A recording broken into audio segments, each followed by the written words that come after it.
Hello friends and yarn lovers. I am back with another cotton yarn review. I've been working with this for several weeks. The garment I made actually only took about a week, but I wanted to wash it. I wanted to add some tassels to it and just get a good idea about how it performs. And I'm not happy, like, at all. So this, as it says, it's a blend. I've used some of this, that's why the label's a little bit loose. And you saw in the thumbnail that I'm going to be using this as a beach cover-up. It came out a little bit bigger, actually a lot bigger than I wanted it to be. I usually make things a little bit larger because I'm tall. I'm not plus size, but I'm in the probably 10-12 size range, and I'm 5'11", so I need my things to fit me a little bit differently than a lot of standard patterns say, which is, you know, that's great when you make something yourself. So anyway, I made this poncho in a simple stitch that you've seen me do a lot with the double crochet and then the skip space double crochet, alternating rows, worked side to side, left to right, and then you just put in a neck opening row. So this feels really nice. I'm sure if you felt it in the shops, it feels super spongy and bouncy and pleasant. And a gripe I have with blending cotton is I just don't see the point of it. The whole reason I use cotton, and many of us use cotton, is because we want things that are comfortable in the warm weather to wear, or we're using them for cleaning things like face scrubbies and dishcloths, things of that nature that need to be all cotton to be absorbent, or to let the air pass through and not create extra heat from our bodies. This yarn is just disappointing is the word I would use.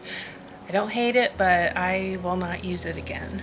The colors that they come in, I describe them as washed out, kind of like sea glass, I think is a good way. You know, when you walk along the beach and you see all types of sea glass in the water, they've got the warmer amber tones and then the blue colors, the purples, there's some reds and all that. So the colors are lovely, and I like the kind of rustic look that they have, a stone washed color, and I got the whipped cream color to accent my garment. So what I really want to show you is I have washed this. I washed it in cool water with woolite in a machine. I did not dry it in the dryer. I just line dried it. And look at the pilling. I don't get this pilling with my all cotton items. And yes, I do have two long hair white cats, which might make an appearance because I'm here on the floor, but it's not cat hair. This is the yarn. Can you see some of the pilling? And it doesn't feel better after washing, which was the reason I washed it before I wanted to talk about this, just to see. It did help the way the garment drapes, but it did not soften it like washing does with the all cotton yarns that I've used before, like the 24/7 and the maca cotton. I don't know that I would use this for something that I would wear all day. I'm going to end up using this as a beach cover-up since it's so large. I might wear it as a tunic with something underneath so it's not directly on my skin, and it might be a little bit too much of an open weave for modesty's sake to not have something under it. Although I'm not that modest, to be honest. And look at the fraying that happened. Do you see?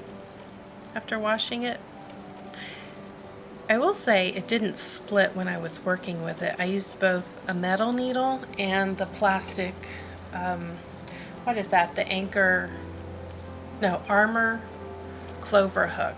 So I used that plus my Furls crochet hook, which is a metal hook, and they both worked fine. Nothing split at any point. Like, I've had problems with that cotton bamboo yarn that split on me. May have been the wrong tools. Anyway, I'm not talking about that today. So this looks kind of frayed, although for what I'm using it for, a beach cover-up, that's kind of sweet to have this kind of a look, a washed out look. But I don't think the majority of people buying this are making swimsuit cover-ups. So if you've made something with this, tell me what it is. If you like it, if you don't like it, I mean, of course, you're welcome to chime in. I'm still finishing my tassels. I put a little bead on there, so you know, I like the way it looks. Yeah, not great. This yarn, a little disappointed, Lion. And let's stop blending our cottons, please. I think it's just such a waste of the fiber to mix it with lesser quality. Look, another factory join. These things really irritate me, and I see one sitting right here. They're frayed.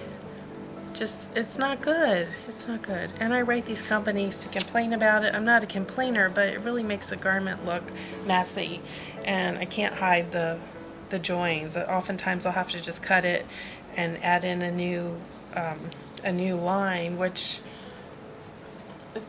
I don't know. I didn't sign up for that when I bought a ball of yarn. What do you all do when you see a factory join? Do you just go with it, or do you cut it and start a new